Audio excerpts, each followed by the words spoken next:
হবিগঞ্জে রাষ্ট্র সংস্কারের প্রস্তাব নিয়ে তাওহিদ ভিত্তিক আধুনিক রাষ্ট্র ব্যবস্থা শীর্ষক গোলটেবিল বৈঠক অনুষ্ঠিত হয়েছে। আজ সকাল 11:30টায় হবিগঞ্জ প্রেস ক্লাবে আয়োজিত এই বৈঠকে জেলার সাংবাদিক, গণমাধ্যম কর্মী ও সুশীল সমাজের প্রতিনিধিরা অংশ নেন। হবিগঞ্জ জেলা সভাপতি অ্যাডভোকেট এম.এ. মোতালিবের সভাপতিত্বে মূল প্রবন্ধ উপস্থাপন করেন সংগঠনের কেন্দ্র শিক্ষা ও প্রশিক্ষণ সম্পাদক সাইফুর রহমান এবং গণমাধ্যম যোগাযোগ সম্পাদক শারমিন সুলতানা চৈতি।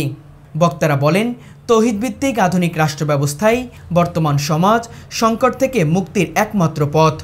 আজ ন্যায় বিচারহীনতা, দুর্নীতি ও বৈষম্যে মানুষ হতাশ।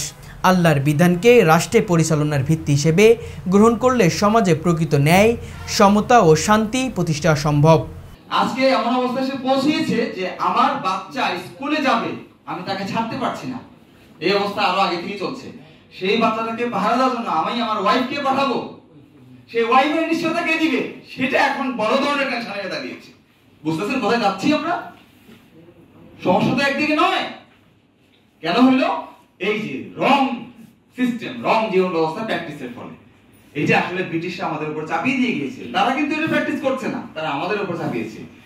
এই হানাহানি, এই বিভাজনের, প্রতিহিংসার রাজনীতি তারা চর্চা করে না, বাট আমাদের উপর ইম্পোজ করে গেছে। আমরা কিন্তু সেই চর্চা করছি। নেক্সট আমাদের পরবর্তী প্রজন্ম ঝুঁকির মুখে আছে। আজকে এটা আমাদের ভাবতে হবে। এই জন্য আমরা আপনাদের সামনে এই প্রস্তাবনাটা তুলে ধরছি।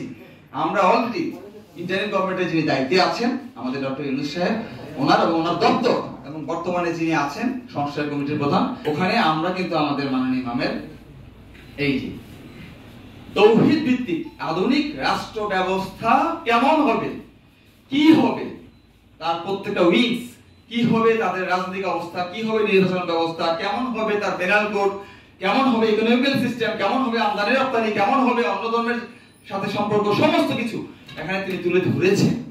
তারা আরও বলেন, শুধুমাত্র আইন বা সামরিক পদক্ষেপে সমস্যার সমাধান হবে না। প্রয়োজনে একটি ন্যায্য ও কল্যাণমুখী তাওহীদভিত্তিক রাষ্ট্র ব্যবস্থা, যেখানে সবার অধিকার নিশ্চিত হবে এবং শোষণ, অন্যায়ের স্থান থাকবে না।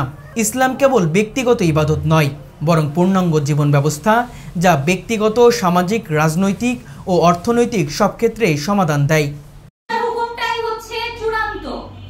যা দেখছেন এই সব কিছু কিন্তু মডিফাই হয়ে হয়ে হয়ে হয়ে হয়ে সেই স্রষ্টার হুকুম থেকেই নেওয়া, যেটা আমাদের কাছে ইনট্যাক্ট। কোরআন তো এখনো ইনট্যাক্ট আমাদের কাছে।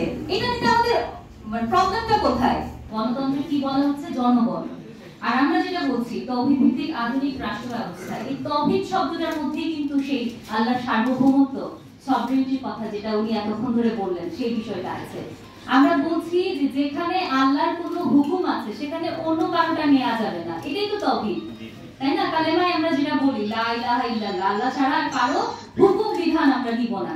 এই বৈঠকে আরও বক্তব্য রাখেন সিলেট বিভাগীয় সভাপতি আলী হোসেন, হবিগঞ্জ প্রেস ক্লাবের সাবেক সভাপতি শফিকুল ইসলাম চৌধুরী, মনসুর উদ্দিন আহমেদ ইকবাল সহ আরও অনেক সাংবাদিকরা।